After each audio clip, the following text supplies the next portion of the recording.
to get to the point of tonight, basically, the presentation tonight about Lucia is the result of an approach, and for full disclosure, I work with Lucia in the same organization, Roosevelt, where we try to have an approach, again, an inclusive and an open approach to organizational design and to understanding the world around us.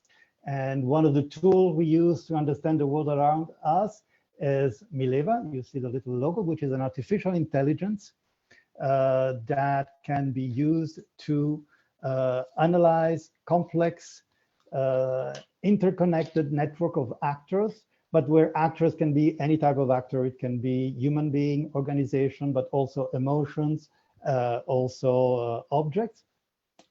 And basically, we wanted to apply an approach like this to the context of the energy transition, looking at something that it's not very often addressed, which is the impact on people, the impact on actual lives. We took the example of the geosciences, because as Lucia will tell in more detail, basically it's a field that works a lot with the energy sector, in particular with the oil and gas, but all the fossil fuels in general. So we expect it will be heavily impacted in terms of the way people work and the way people have to interact, and the way they have to project themselves in their professional future. So that's the viewing of the energy transition that we try to.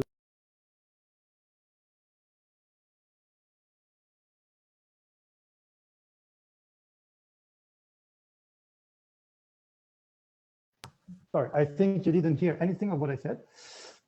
Is that right? Just the last couple words.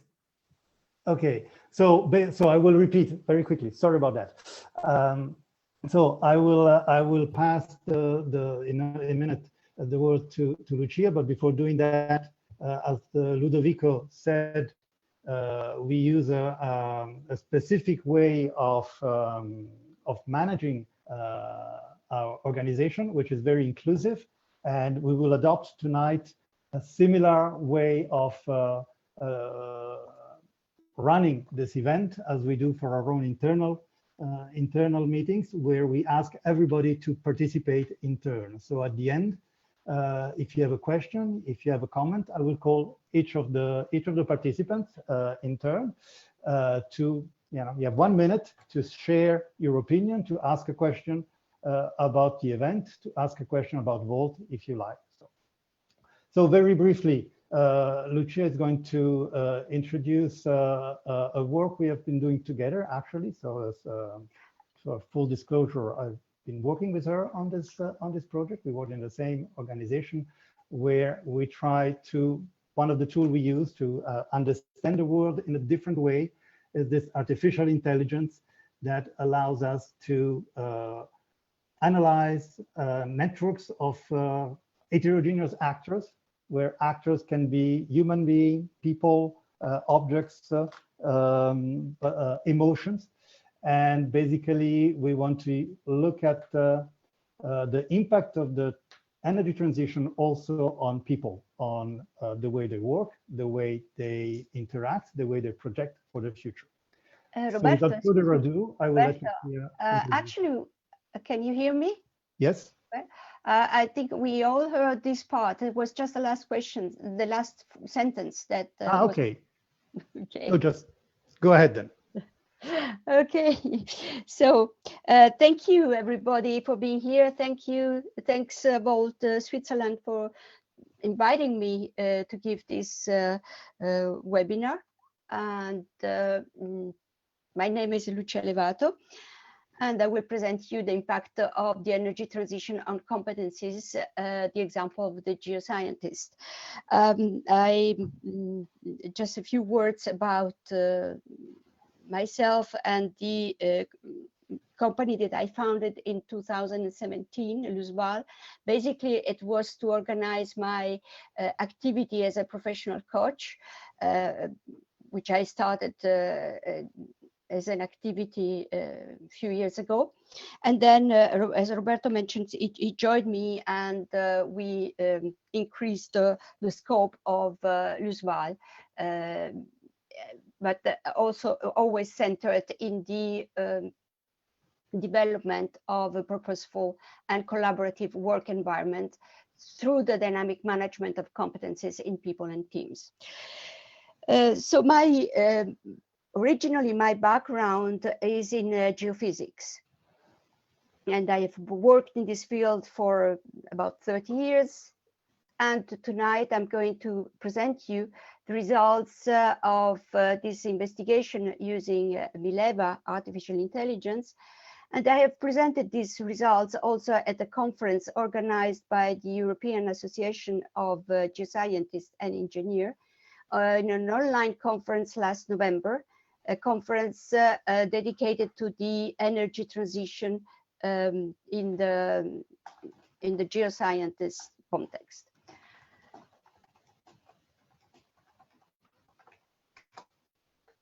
So I will first of all introduce in a helicopter view Mileva and the actor network theory, which is a theory on which Mileva is based. And then I will present you the results of the second run of Mileva. In fact, we did perform 2 runs. The first one was focused more on the strategies of the oil and gas companies to face the zero emission challenge. And why the oil and gas companies? As Roberto mentioned, the oil and gas companies represent as an important sector for the job market of the geoscientists traditionally. And in the second run, we concentrated on the competencies. So we asked the question, what are the geoscience skills for the workplace of the future to address the energy transition challenges? And I anticipate here already the main result that we got is that we can put forward the hypothesis that the role of the geoscientist will see a major shift from accessing the resources, the oil and gas, to provide energy for the world, towards other activities which are also in the geoscientist curriculum, which is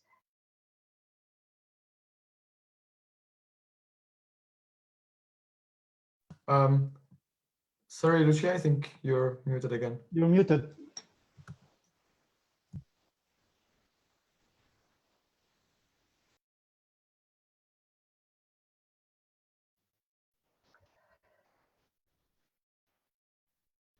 okay. So I was muted since when? It was just really a couple of seconds. Okay, perfect. Sorry, I don't know what I've touched. Normally, I hadn't touched the mute. So do not hesitate to stop me. So, so a few words about the Mileva artificial intelligence. As I mentioned, it uses the principle of actor network theory. This theory was developed in the 80s by Madeleine Ecriche, Michel Caillon, and Bruno Latour at the Centre de Sociologie de l'Innovation de Pine Paris Tech to study the interactions and the connections between society, sciences, and technologies. And the particularity of this theory is that several actors are studied in the way they interact. And by actor, as Roberto mentioned in the introduction, we mean heterogeneous actors. So not only people, but also companies, like for instance, the oil and gas companies, and also concepts like the competencies and the emotions. So how does Mileva work?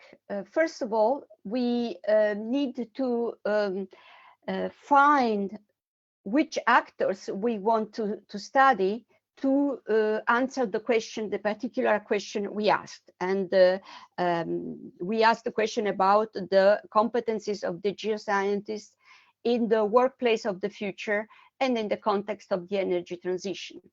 So I gathered a panel of experts, 8 experts, to decide which actors, heterogeneous actors, could help us to answer this question in Mileva. And these actors are defined by a series of keywords. And with the keywords and the question, Mileva goes on to the web and extracts documents. And these documents are analyzed in the sense of information theory, in order to study the bonds, influences among the actors, and the links among them. And Mileva gives in output a series of parameters in graphs and tables, which are then analyzed to see what the result is. And tonight I am going to mention just 2 parameters. One is the proximity index, which basically represents the shared centers of interest between the actors and is expressed in percentage. And then the top converging actor, which can be seen as the spokesperson of this network of heterogeneous actors. One can also say that the top converging actor is the most popular actor gathering the network's consensus. So let's go to the results. In this slide, on the left-hand side, you see some words. These words represent the axis in which the 110 actors that we selected with the panel of experts are grouped. So we have a total of 110 actors grouped in 14 axes. And the axes go from energy to soft skills. And in the number in the bracket represents the number of actors in the axis. I remind the question, which is, what are the geoscience skills for the workplace of the future to address the energy transition challenges? And now I will show you the first result, which I used from the output coming from Mileva. Basically, the circle, the red circle, help us separate in 2 groups the axis having a high proximity index, so the actors having more interactions, let's say, in the framework of the questions asked, and the axis with the actors having less interactions, let's say, less shared centers of interest. And we see that inside the circle, we see the soft skills, which is actually the axis having the highest proximity index. We can see axes like supply and demand. In fact, we in the framework, we decided to take into account, because it's in the framework of the energy transition, the companies supplying energy, and which include, of course, the oil and gas companies, but also renewable energy companies and the nuclear sector and so on. And in the demand, the highest demand for energy, like the consumers and also industries. We see also the axis labor, which is not a surprise, because we have in the question we asked specifically in the workplace of the future. And the geosciences themselves, with 10 actors, are right at the border of these 2 groups, and we will see in a moment why. What comes as a surprise is that the axis energy which is actually at the heart of the question. We have energy transition here, and actually energy transition is one of the 5 actors in the axis energy. This axis is outside of the circle. And while we see inside the circle axes like environment, risks, and this makes us say, okay, maybe the role of the geoscientist in the energy transitions will come through the activities linked more to environment and risks rather than directly from generating energy. So let's move to the axis geoscience, and I've used here a slightly different way of representing the proximity index. Basically, this red line we can say that it represents the circle we had in the previous slide, and here we are looking at the axis geoscience with the 10 actors. And I'm just going to concentrate on the actor which has the highest proximity index, and which is geotechnical engineering. In blue, you have the keywords which represent this actor, which has been used to define this actor. And I want to draw your attention to some words there, like, well, bridges monitoring, tunnels monitoring, damage mitigation, structure stability, dam safety monitoring, monitoring landfills. We have also some planning activities, of course, like oil platforms planning, offshore structure planning. So the point I want to make here is that there is a lot of monitoring activities in this actor, in this specific competence of the geoscientist. And this is the one which reaches the highest proximity index. I will not go into the details of the other actors above the red line. If you're interested, do not hesitate to ask questions during the question and answer session. But I want to jump directly to these 2 actors, which have a lower proximity index, and which explain why the geoscience axis in the previous slide was right on the red circle, because these 2 actors bring down the overall value of a proximity index for the geoscientists. And let's see what they include. I want first to focus on these special applications, which is actually an outsider I put specifically in this study, because in this actor we have keywords like archaeometry and forensic studies. So use of geophysics methods to help forensic studies or archaeometry. Basically nothing to do with the energy transition. While in the energy upstream, we have the traditional activities that the geoscientists perform in the oil and gas companies in order to access the resources, the oil and gas resources.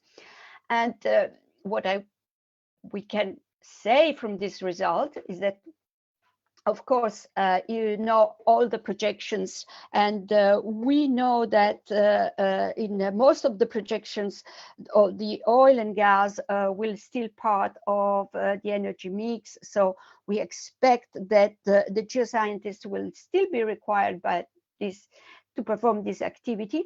But while in the past 50 years, it was this sector was one of the major employers for the geoscientists. Now the attention may shift. The role of the geoscientists may shift towards this risk, let's say, management and prevention and mitigation. And also, as a surprise, remember the question we asked Mileva didn't include at all the word environment and environmental risks. The top converging actor turns out to be environmental risk. And here we have all the words, keywords defining this actor. And other prominent actors in terms of convergency, being the spokesperson of the network, are future of work, precarious workers, and unemployment. And this makes me think that maybe we can observe also in parallel to this shift from accessing resources in the oil and gas companies to performing more activities of risk management and mitigation, maybe the working mode of the geoscientists will change from being an employee of a large corporation to be more consultant, entrepreneurial work, and because these are working mode, maybe a more typical of this risk management. And now let's look at the soft skills. Remember, the soft skills is the axis with the highest proximity index. It was basically in the center of the circle, which I showed a few slides ago. And here I want to introduce first also a model which I have used in order to define the actors of this axis. I have used a competency-based model, TRIMA, which is a psychometric model, and which has high focus on the soft skills useful in the workplace. And the model uses 5 components, let's say, indicated by these 5 letters. That's why it comes out as TRIMA. It's a model developed in Quebec 25 years ago, and which I use also in my coaching activities. So basically, so I have used these 5 let's call dimensions in the words tradition, reflection, imagination, mediation, and action. And I have generated in the framework of Mileva of this study, the actors' concrete soft skills, analytical soft skills, visionary soft skills, diplomatic soft skills, and proactive soft skills. And when we look at the keywords for each of these actors, we see that reliability, respecting deadlines, conformity to instructions, or evaluating priorities, optimizing resources, strategic thinking, problem solving, seem to be very useful in the activities of geotechnical engineering. On the other hand, if we look at the diplomatic soft skills, I want to put them in the context of also some presentations which were done during the Get20 conference I mentioned at the beginning.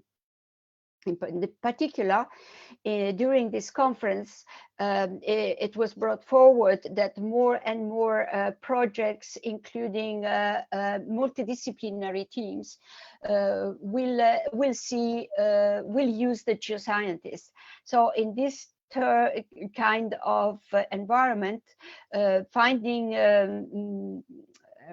informing and cooperation will be very useful soft skills. And also during the conference, it was mentioned the importance of getting a license to operate, for instance, for mining exploration, or also if you think, well, the geoscientists are expert in everything which concerns subsurface. So even for carbon capture and storage and geothermal activity, geothermal energy developments, it is important to get the license to operate and to reassure civil society. For instance, the recent events in Alsace for geothermal projects, well, can put forward this problematic. So in this context, even if the geoscientists will not have to deal directly with civil society, maybe sometimes they will need to be an interface and to bring the word of the experts. And so it is important to have also to develop diplomatic soft skills. And in terms of proactive soft skills, well, the mobilizing people and ability to influence can also help in this kind of being an expert, but also if, as I mentioned before, the geoscientists will go more and more towards consulting and entrepreneurial activities, we can understand that this kind of proactive soft skills may be useful. So in conclusion, we have seen the prominence of environmental risk, soft skills, and geotechnical engineering as important aspects of the future of the geoscientist community. And in blue, I have copied a sentence from the European Federation of Geologists, which shows you that, well, the public safety and sustainable development have always been part of the curricula of a geologist and geophysicist and all the geoscientists, but maybe we can anticipate this major shift. It is maybe interesting for you to know how these results from Mileva can be used. Okay, so, well, maybe the geoscientists, when thinking at their next step in their career, may use these results. Of course, the puzzle is much more complex, but maybe this is just a tiny piece of information which may be useful for them. And also for the academia, because in several universities and engineering schools, the curriculum are rethought in order to adapt to the new demands. So this result from Mileva can be useful. And finally, personally, as I am still part also of the technical committee of the next conference from the AG in energy transition, the GET 2021, where I suggested to include in the GET 21 a specific session on based on the results of Mileva. And in fact, there will be a specific section dedicated to environment and sustainability and risk assessment. It's not that in GET 20 in 2020, these aspects were not covered by the conference, but they were scattered in different sessions, and now they will be grouped in a specific session. So thank you very much for your attention. And of course, I really thank also the panel of experts which helped me in setting the framework for the frameworks for the 2 rounds of Mileva. And just I want to point out that we have different expertise in the panel of experts, from geophysics and geoscience to finance. Roberto with organizational innovation, Philip Neschig with strategic consultants, and of course the 2 experts about artificial intelligence. Thank you, Lucia. So I hope this presentation inspired you a lot of questions and comment and reactions. So we're going to move to the second part of the event. We have still about 20 minutes. There's about 10 people from the audience, and so I will go ahead and call you, if you don't mind, ask you to unmute and invite you to share your opinion, your reaction, or ask a question to Lucia about the subject of today, or ask a question to Ludovico or other members of VOLT about VOLT and about VOLT Switzerland. Before I start that, very quick announcement. So in 2 weeks, on the 18th, the second AperoVOLT, I will be presenting about business for good. There's a question of whether is business only supposed to be here to make money for shareholders, or can it be also an engine to improve society? You may have guessed that from my point of view, the answer is yes. And I'm not the only one. For example, there's the big corporation movement that strongly pushes in that direction, and I will introduce that in some of the tools that they use. The following one will be on April 1st, normally, and it will be from Jean-David Avenel, professor of finance at the University of Paris, and it will be about, we're going to get into more political issues. It will be about Europe, more specifically, and it will be about how Europe, that was from the founding fathers, it was a vision of federalism, and now we are stuck with Europe organization that is heavily intergovernmental. So the balance between these two visions will be the subject of the following one, AperoVOLT, in about a month. So now I will go on and just in a random order, and starting more specific initially with the people I do not know. So trying to include people who are not from our VOLT team. And I will click ask to unmute. I will start with Stefano.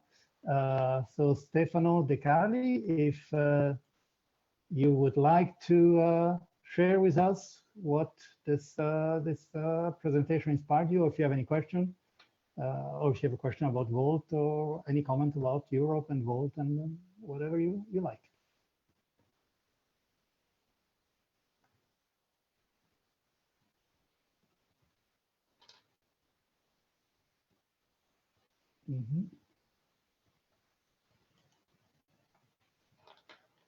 I don't know if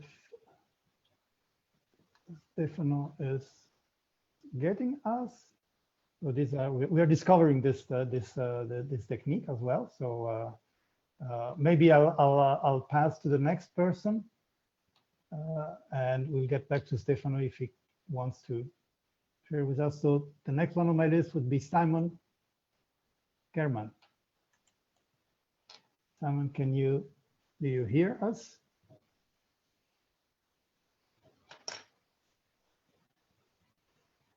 Would you like to unmute?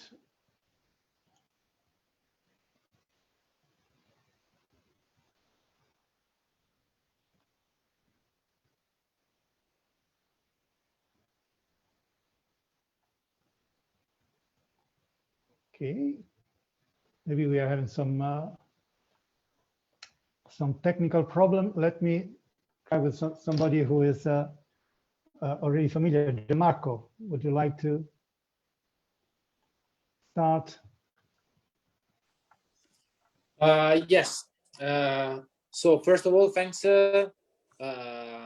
Lucia for the very nice presentation, and very interesting actually, because I mean this it's very interesting, this let's say these things that you showed us, that sort of skills for the future will be for the energy transition. Like energy is really far from the center of what it is necessary for the future.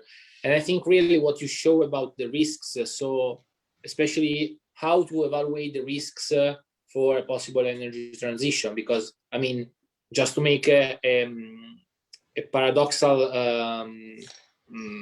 example, like we want to be carbon neutral, so we need to reduce the carbon emission, and the possible way of reducing carbon emission is also nuclear, for example.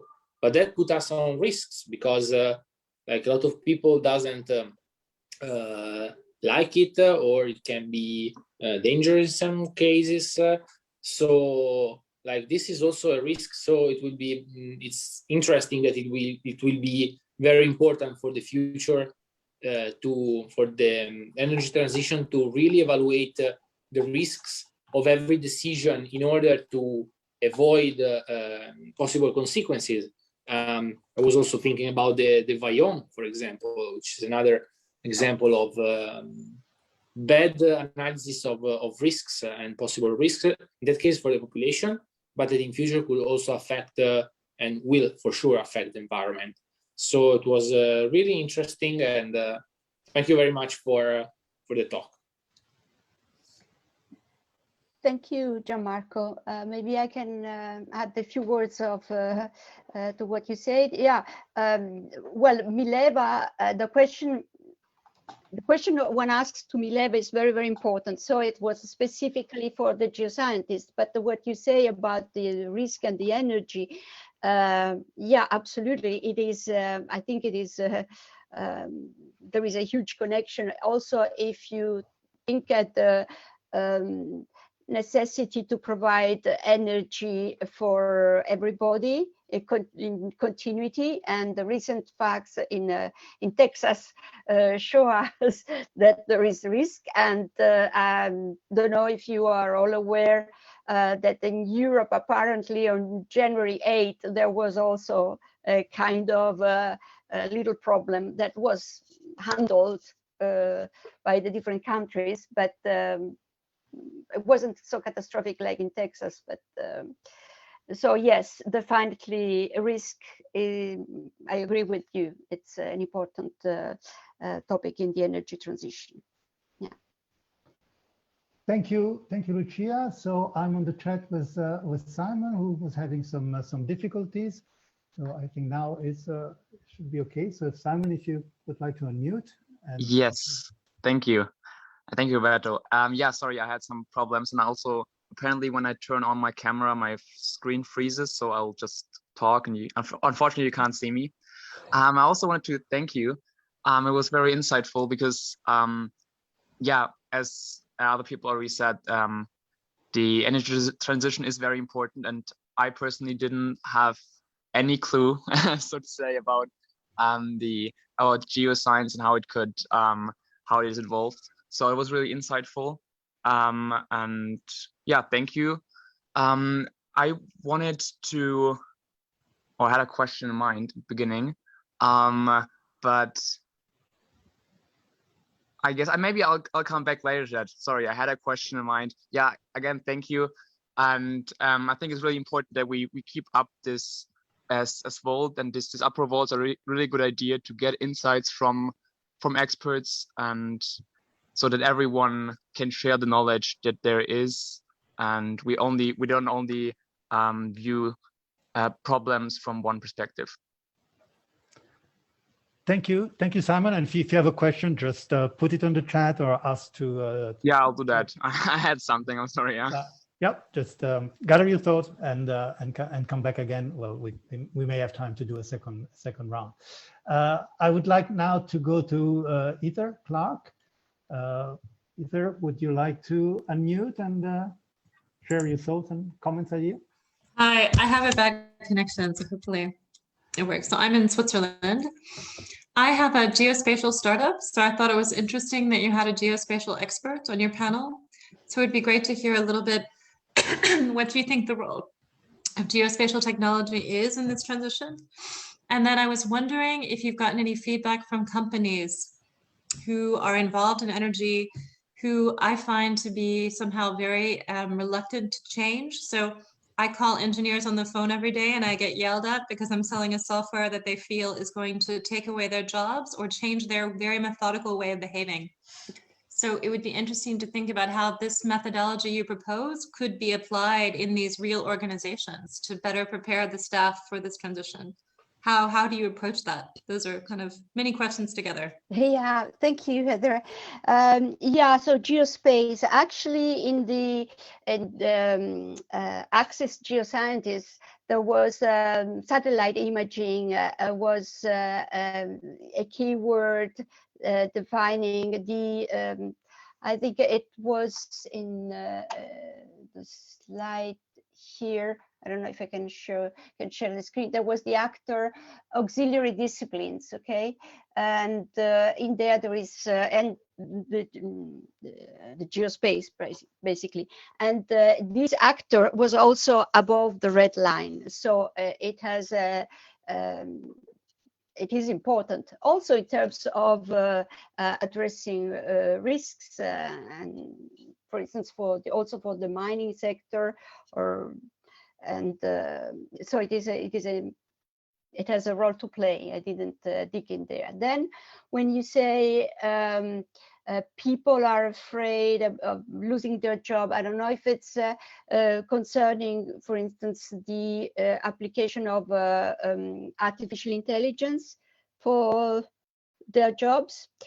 I can give you the insight of, well, specifically of the oil and gas sector. They call this Industry 4 workflows. And general comment which is given is that all these applications would actually free the geoscientists from the routine jobs, and they will just use their brains because their brains will still be needed. And for that, I would bring now my coaching hat, because you need to reassure people and think of activities and to be beside them and addressing those fears, which, well, somehow some jobs will be impacted, I guess, but the good news is that the boring part of the jobs will disappear and only the interesting part will stay. But it is true that a couple of years ago, when I was in a conference, and there was a presentation actually from somebody from Total, and they were talking about this new Industry 4 workflows. And I asked if they were also addressing the human aspect. And that comes always after. It's on the pipeline, but it's not the first thing which is thought. Thank you. They're one of our clients, so we're working on it. But thanks a lot. It was very valuable. Thank you. So I will now go to Alberto Scarsini. If Alberto, would you like to unmute and share with us your comment, questions?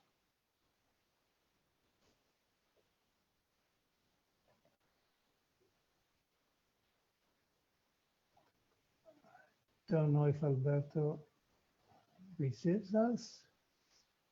And while we give a chance, Alberto, to unmute, I would also like to know people on the live, if they want to put questions on the stream, please go ahead. So maybe Alberto is also having some technical issues. So my next one is one of the team. Danilo, would you like to share your thoughts about the topics of tonight? Thanks, Roberto.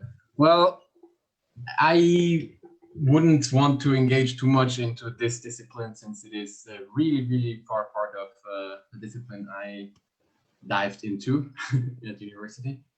But it sounded still very interesting, and I am happy to be part of the first AperoVOLT. And thank you, Lucia, as well, for presenting today.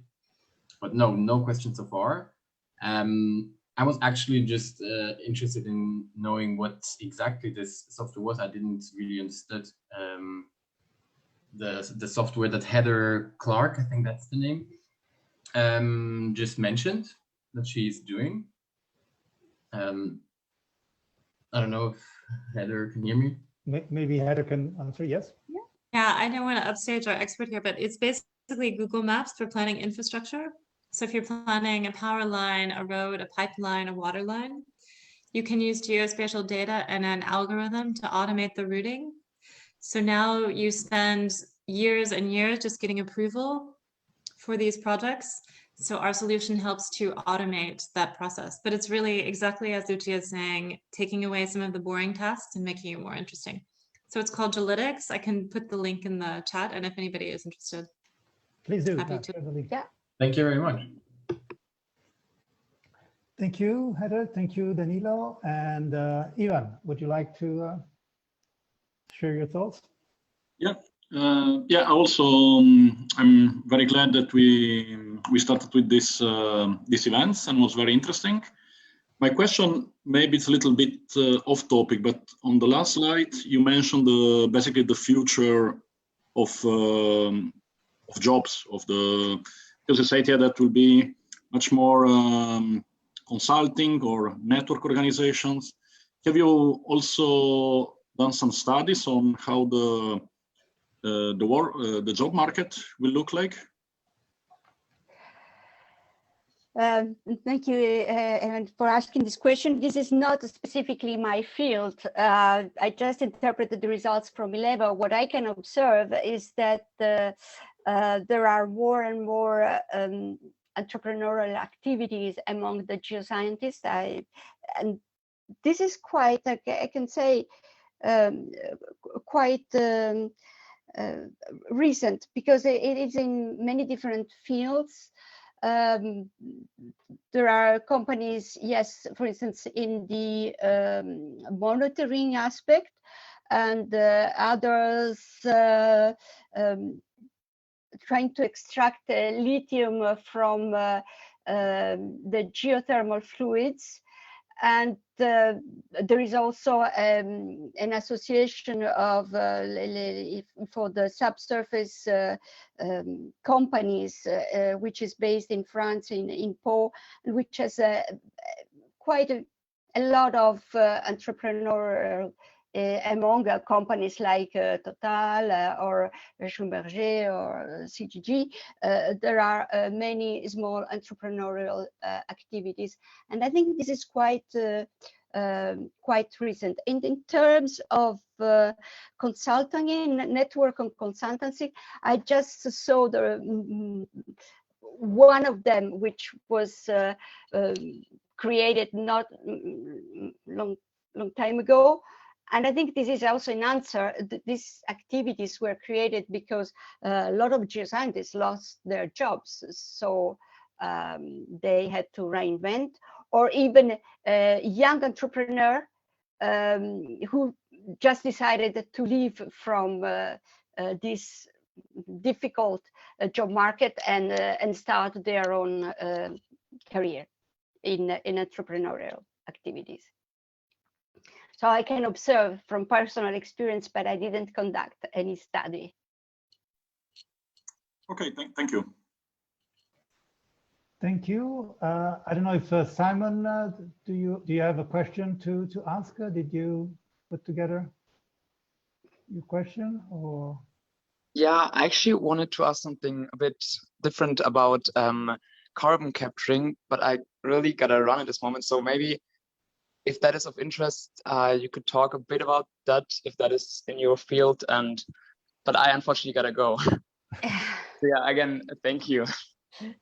And looking forward to next AperoVOLT. Okay, Simon, actually, it's not my field, but I'm very interested. And with the association in Paris, we are going to make a special event in the end of May about carbon capture and storage. So if you're interested, get in touch with Robert, and then I can get maybe your email and send you the information if you're interested. Okay, yeah, that would be great. Yeah, perfect. Thank you. Okay. Well, and have a nice evening. Yeah. Thank you, Simon. Bye-bye. And I think I have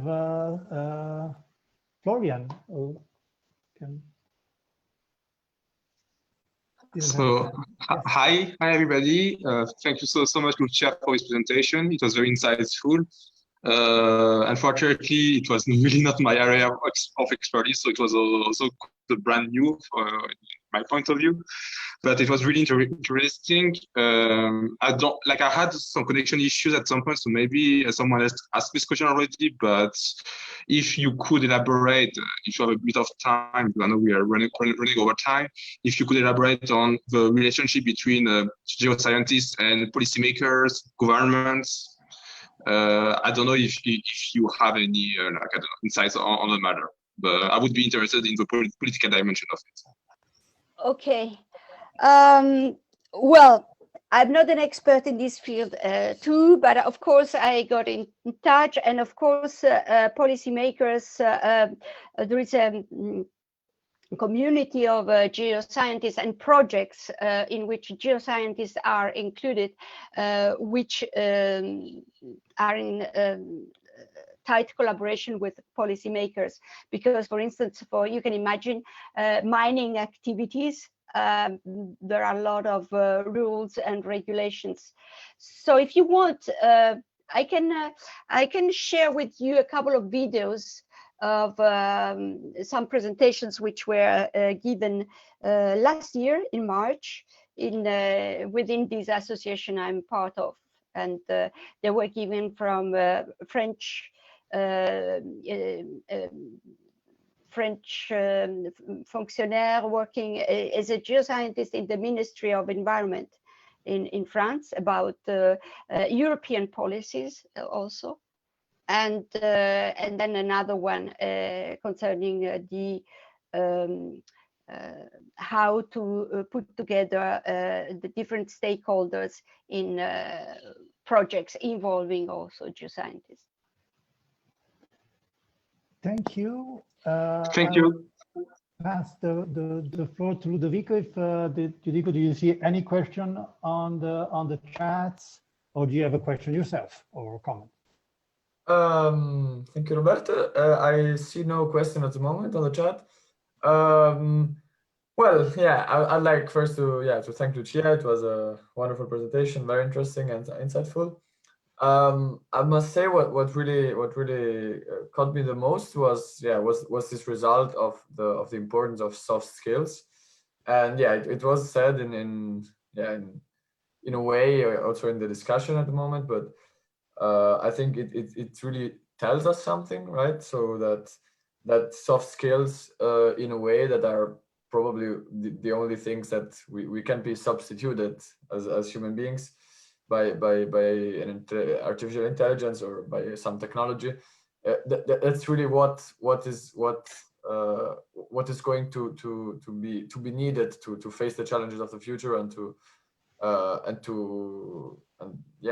handle problems in also such a technical field, which could be the geoscience in a way. So I don't know. I think that this result could really tell us something about where we're going. That's just some thought. But Thank you. Very interesting thought. Yeah. I wonder, Roberto, if we can, because I said I can give the links to these videos. Maybe we can put them on the. We can put them on the Facebook, on the discussions on Facebook. So yeah. Okay. If people check again, they will see that. Okay. So I think yes, Ludovico had a very good concluding remark. So I think it is now time to say goodbye and to thank everyone, all the participants for your contributions, and of course Lucia for the interesting presentation. My pleasure. So stay tuned for our upcoming AperoVOLT in a couple of weeks, and hope to see you there. Bye bye, everyone. Bye Bye bye. bye. Bye bye. Bye bye. Thank you very much. Bye bye. Bye bye.